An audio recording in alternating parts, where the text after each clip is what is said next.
Bhashyam. Hi Arun. என்ன ஏதோ முக்கியமான விஷயம் பேசணும்னு வர சொல்லியிருந்த? எல்லாம் நம்ம ப்ரோ பார்வதி கல்யாண விஷயம்தான்.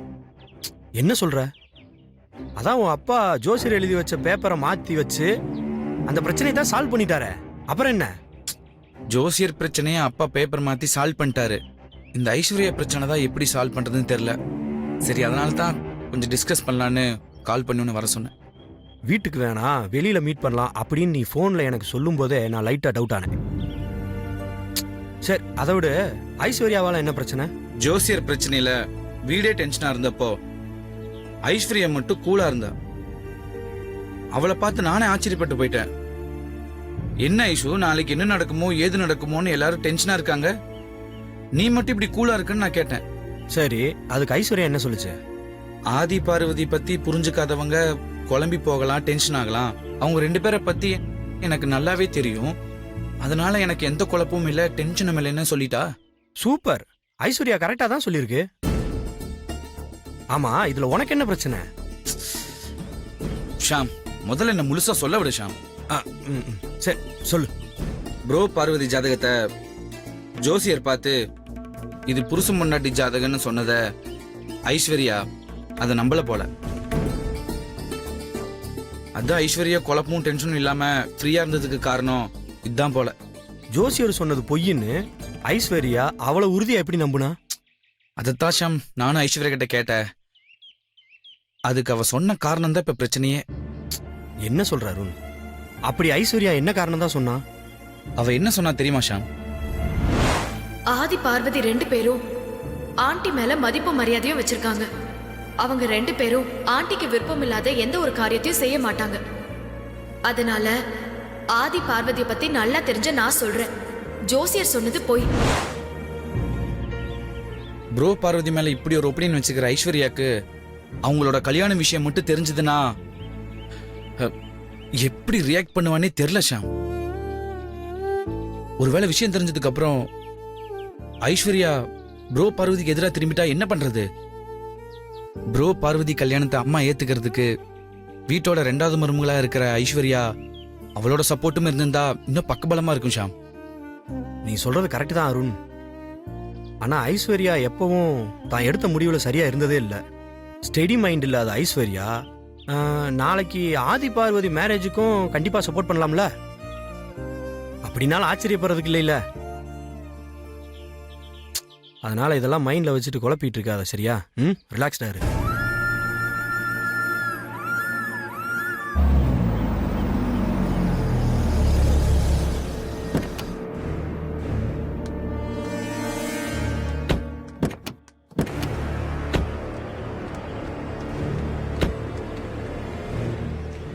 அகிலா இங்க இருக்கிற ஜோசியரை பார்க்க வந்திருக்கானா?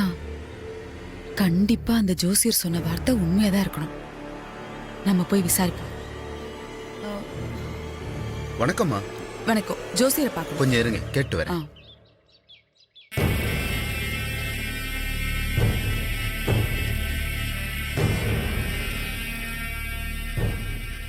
உங்களை வர சொல்றாங்க, வாங்க.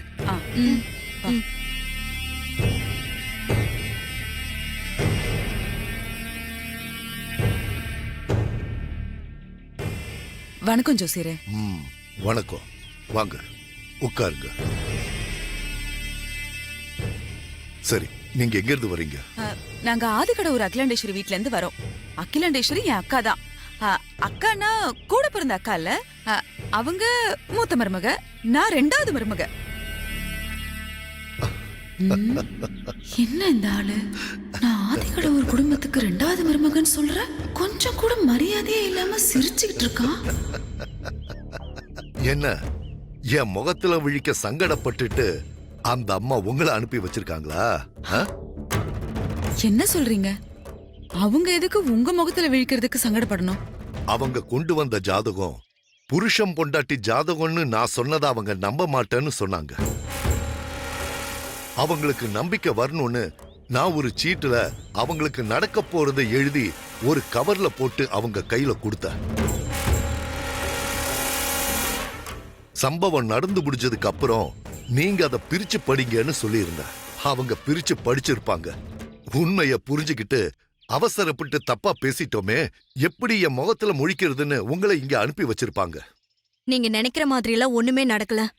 சீட்ல எழுதின மாதிரி ஒண்ணுமே நடக்கல. நீங்க என்ன சொல்றீங்க? நான் எழுதி கொடுத்த மாதிரி நடக்கலையா? ஆமா, நடக்கல. நீங்க சீட்ல வியாபாரத்துல பெரிய நஷ்டம் வரும்னு எழுதி கொடுத்தீங்க. ஆனா அப்படி எதுவும் நஷ்டம் ஆகல. இன்னும் சொல்ல போனா எங்க அக்கா அந்த சீட் எடுத்து படிக்கிறதுக்கு முன்னாடி வியாபாரத்துல பெரிய லாபம்னு தான் போன் வந்தது. இல்ல இல்ல இல்ல இல்ல, எங்கேயோ தப்பு நடந்திருக்கு. என்ன சொல்றீங்க நீங்க? என்ன தப்பு நடந்தது? அதானே, தப்பு நடந்திருக்குன்னா என்ன தப்பு நடந்திருக்கு? வியாபாரத்துல நஷ்டம்னு நான் எழுதி கொடுக்கல. உண்மையாவ சொல்றீங்க? ஆமா. அப்ப நீங்க பேப்பர்ல என்ன எழுதி கொடுத்தீங்க? நாளைக்கு காலையில சரியாக 8:30 மணிக்கு உங்க தலைக்கு ஆபத்து வரும், அதுக்கப்புறம் 8:31க்கு நீங்க இத பிரிச்சு படிங்கன்னு சொல்லியிருந்தேன். ஆனா அந்த ஆபத்துல இருந்து நீங்க செஞ்ச தர்மம் உங்க தலைய காக்கும் அப்படின்னு தான் நான் அந்த பேப்பர்ல எழுதியிருந்தேன்.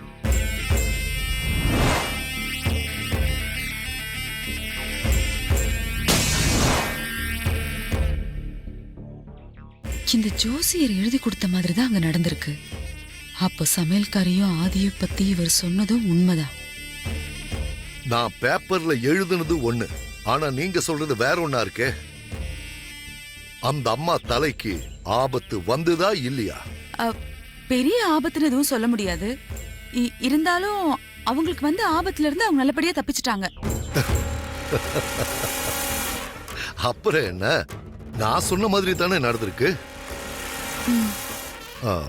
ஆனா நான் சொன்ன ஜோசியத்தை பொய்யாக்குறதுக்காக யாரோ அதை மாத்தி எழுதி வச்சிருக்காங்க. சரிங்க, அது இருக்கட்டும், நான் பாத்துக்கிறேன். அதுக்கு முன்னாடி நீங்க இந்த ஆதி பார்வதி ஜாதகத்தை பார்த்துட்டு புருஷ பொண்டாட்டி ஜாதகம்னு சொன்னீங்களே, அது உண்மைதானா? அப்படி அது உண்மைன்னா அவங்களுக்கு கல்யாணம் ஆயிடுச்சா இல்ல இனிமேதான் ஆக போதான்னு சொல்ல முடியுமா? அதுக்கு நான் மறுபடியும் அந்த ஜாதகத்தை பார்க்கணும். ஆனா ஒண்ணு, அவங்க 2 பேருக்கும் தான் கண்டிப்பா கல்யாணம் நடக்கும். அதை எந்த சக்தியாலையும் தடுக்க முடியாது.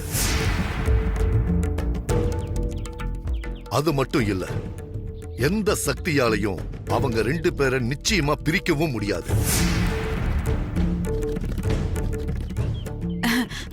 நீங்க இவ்ளோ உறுதியா சொல்லும்போது அத நாங்களும் நம்புறோம். ஜோசியரே, நீங்க அக்காவுக்கு சீட்டு எழுதி கொடுத்த மாதிரி எங்களுக்கும் ஏதாவது எழுதி கொடுக்க முடியுமா?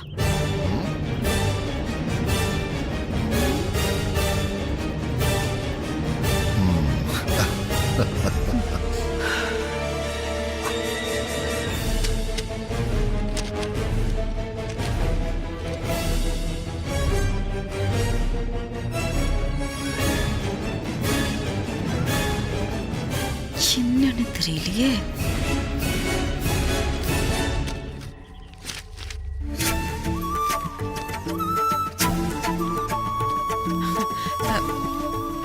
எத்தனை தடவை நீங்க எனக்கு சோதனை வச்சாலும் என் ஜோசியம் பொய்க்காது, என் கணிப்பும் தப்பாகாது. 2 வாரத்துக்கு அப்புறம் தான் நீங்க அந்த கவரை பிரிச்சு படிச்சு பார்க்கணும். சரிங்க ஜோசியரே, நாங்க வரோம். ரொம்ப நன்றி. நல்லது.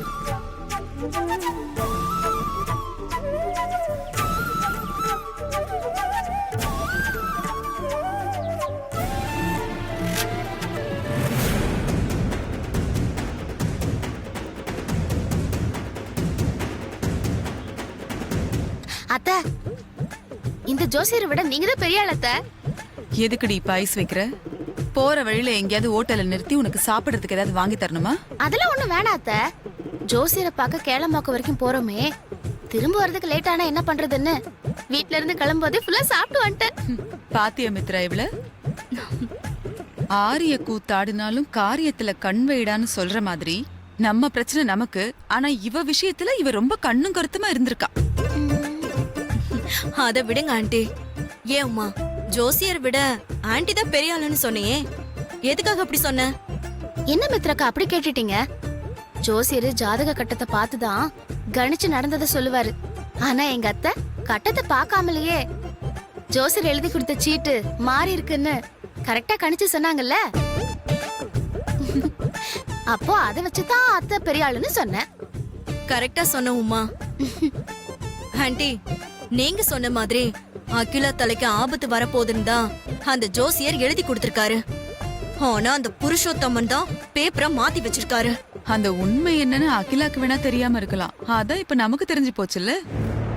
ம், நாம இப்ப ஜோசியரை பார்த்துட்டு வந்தது, ஜோசியர் பேப்பர்ல என்ன எழுதியிருந்தாருன்ற உண்மைய பெரியத்துக்கிட்ட சொல்லலாமா அத்தை?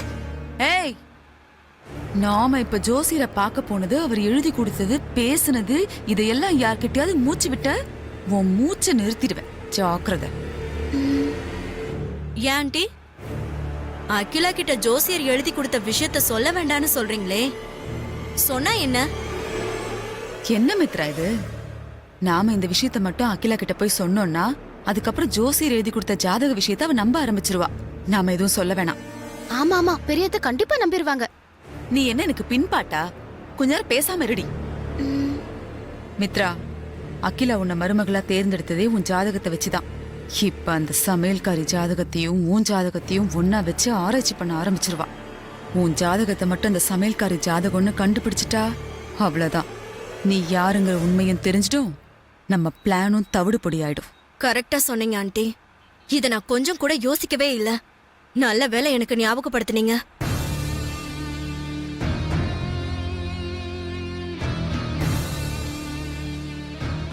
மித்ரா, கொஞ்சம் வண்டி நிறுத்து. ஏன் ஆண்டி, எதுக்கு வண்டி நிப்பாட்ட சொல்றீங்க? சொல்றேன்.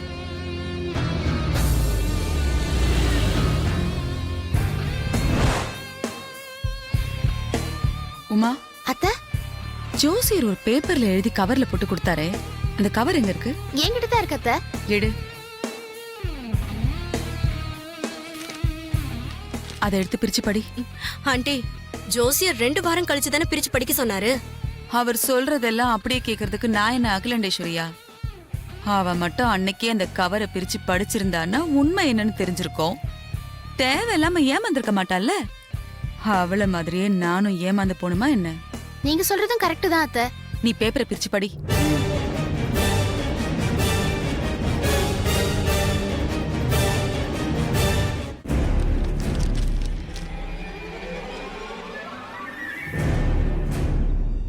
தடையும் சிக்கும் தலை உருளும்.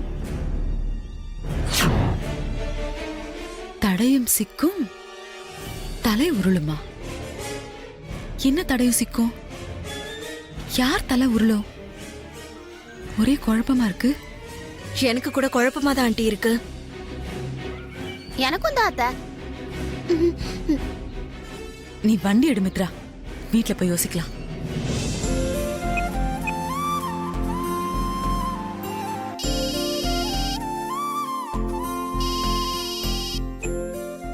ஹலோ, பார்வதி எங்க பட்டம்மா?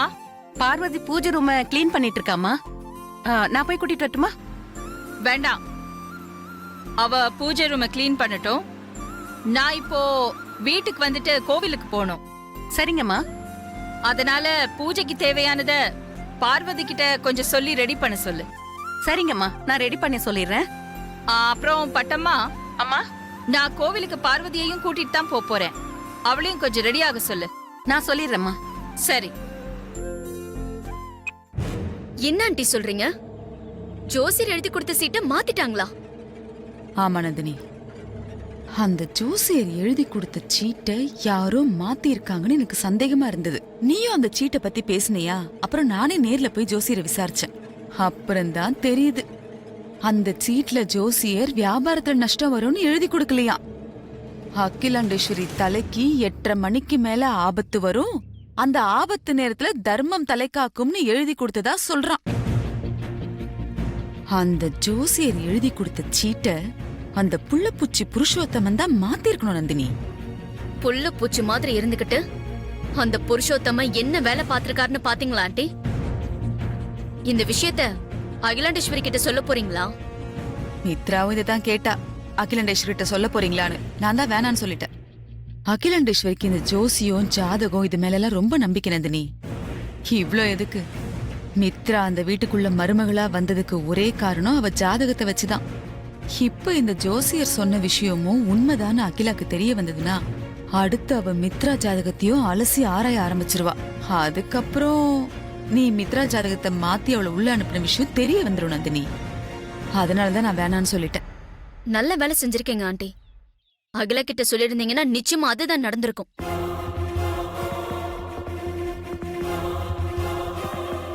என்ன நந்தினி யோசிக்கிற? ஜோசியர் விஷயத்துல அகிலாண்டேஸ்வரி கொலகாரியா ஜெயிலுக்கு போவா இல்ல சுட்டுக்கிட்டு சாவான்னு எதிர்பார்த்தேன். ஆனா இது எதுவுமே நடக்காம அந்த புருஷோத்தம காப்பாத்திட்டான். நானும் தான் அடுத்த அகிலாண்டேஸ்வரி ஆயிடலான்னு ஆசையோட காத்திருந்தேன். எதுவுமே நடக்கலையே. கவலைப்படாதீங்க ஆண்டி, உங்க ஆசை கண்டிப்பா நிறைவேறும். நீயும் சொல்லிக்கிட்டே தான் இருக்க நந்தினி, ஆனா செஞ்ச பாடத்தான் காணும்.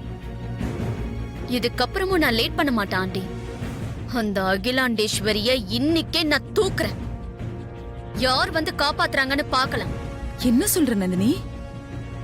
அகிலா விஷயத்துல இனிமே நான் எதையும் யாரையும் நம்பறதா இல்ல. நானே களத்துல இறங்குறேன். கார்ல அடிச்சு தூக்குறேன். செம்ம.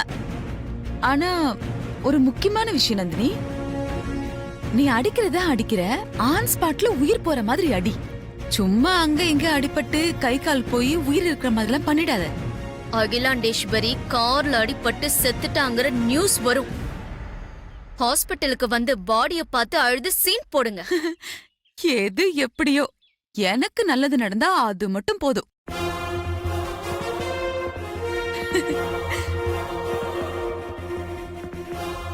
அகிலா சீக்கிரம் செத்தா நல்லதுதான்.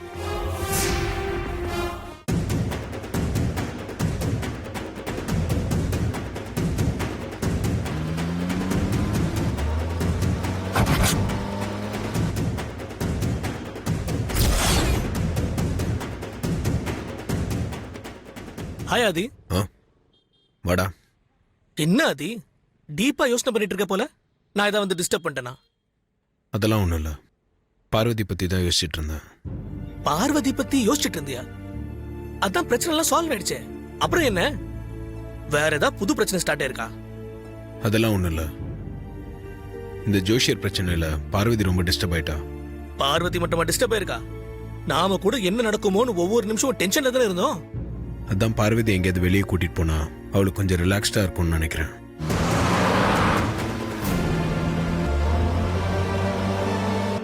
ஆமா, வெளியே கூட்டிட்டு போறதா இருந்தா எங்க கூட்டிட்டு போற? எங்கேயாவது அவுட்டோர் பிளான் பண்ணிட்டியா? நீ சொல்றது நல்ல ஐடியா தான், ஆனா அது எப்படி ஒர்க் அவுட் பண்றது? அதிரடியா பிளான் பண்ணிட்டு நீ கொடுத்த ஐடியா தான்னு என்ன கோத்துட்றாதப்பா, நான் இப்பவே சொல்லிட்டேன். அதெல்லாம் இருக்கட்டும், முதல்ல பார்வதி எப்படி வெளியே கூட்டிட்டு போறதுன்னு ஐடியா சொல்லு.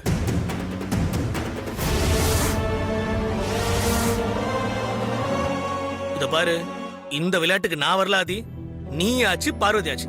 பார்வதிக்கு போன் போட்டு எங்க போலாம் நீயே கேளு. பார்வதிக்கு ஃபோன் பண்ணி எங்கேயாவது போலாம் இடம் சொல்லுன்னு சொன்னா அப்புறம் கோயிலுக்கு போலான்னு சொல்லுவா. சரி, கேட்டு பார்க்கறேன்.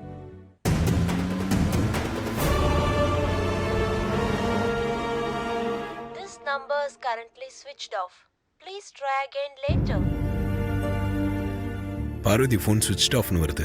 ஆமா, இப்போலாம் நெட்வொர்க் ரொம்ப மோசமா இருக்கு. சில நேரத்துல அப்படிதான் ஆகுது. நீ இன்னொரு தடவை ட்ரை பண்ணி பாரு.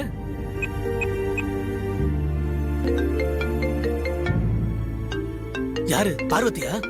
இல்ல, அப்பா கூப்பிடுறாரு. ஹலோ, சொல்லுங்கப்பா. ஆதி, நீ இப்போ எங்க இருக்க? ஆபீஸ் கீழே தான்ப்பா. ஏன் பதட்டமா இருக்கீங்க? என்னாச்சு? நீ உடனே கிளம்பி டிஎம் ஹாஸ்பிட்டலுக்கு வா. ஹாஸ்பிட்டலா? யாருக்கு என்னாச்சு? ஆக்சிடென்ட் ஆயிடுச்சுப்பா. ஆக்சிடென்டா? யாருக்குப்பா?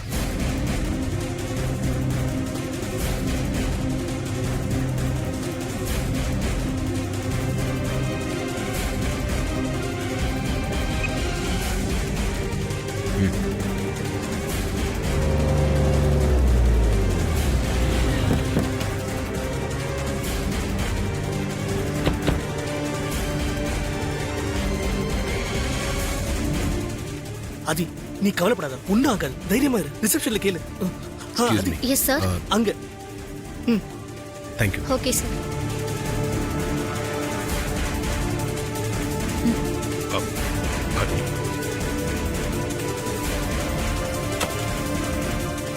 பறந்து வந்துருவானே.